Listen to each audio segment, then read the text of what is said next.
Hey friends, Brian Logue here, Prologue Studio. We are still on this journey of testing out this Pile microphone. So I got this on Amazon for $18. It's modeled after an SM57. And in the previous video, we A/B tested the Pile against the original SM57. The results were really surprising. We really liked the microphone. We tried it on snare drum, electric guitar, and saxophone. You can go check out that video. At the end of that video, I discovered something really interesting, is that the Pile was 180 degrees out of phase with the SM57. Okay, this is fascinating. I was not expecting this. I had to invert the phase of the Pile to get them to sound good together. Seems like there's a phase issue.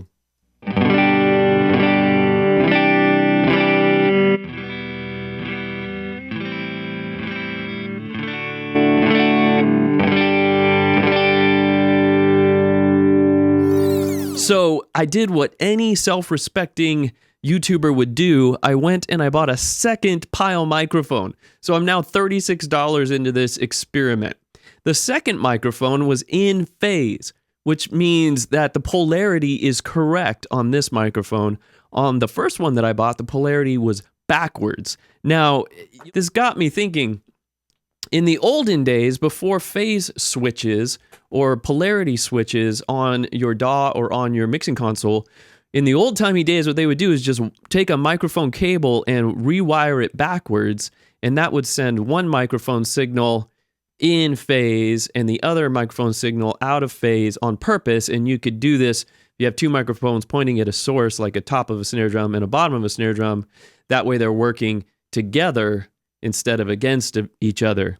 So I thought, what if I open up this microphone and just see if it was wired backwards? The results were really fascinating. So I opened up the SM57 and the wires were color-coded, yellow and green, which leads me to believe that it's much easier to have quality assurance and quality control when you're soldering these things together. When I opened up the Pile, both wires were red, which makes me think that in the factory, it's much more difficult to wire them correctly and know which wire is supposed to go to what pole. So I rewired it, and it was really fun. I got my soldering iron out, rewired it, threw it back in front of the amplifier, and tested it. So here are the results. Up here, we have the original recording that I did previously with the SM57 and the Pile. You'll notice on the Pile that I have this phase inverter right here. So if you see this little button, I can invert the phase right here. So when I originally recorded it, here's the SM57 by itself.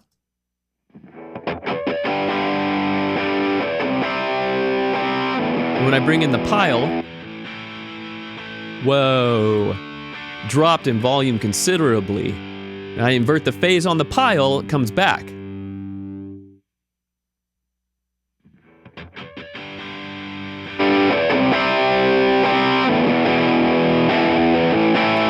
What that was telling me is that the Pile was wired backwards from the SM57. Now, I recorded this today. Here's the SM57 and the Pile. Now, this Pile does not have the phase inverter switch engaged on it. This is just rewired. So here's the 57, then I'll add the Pile.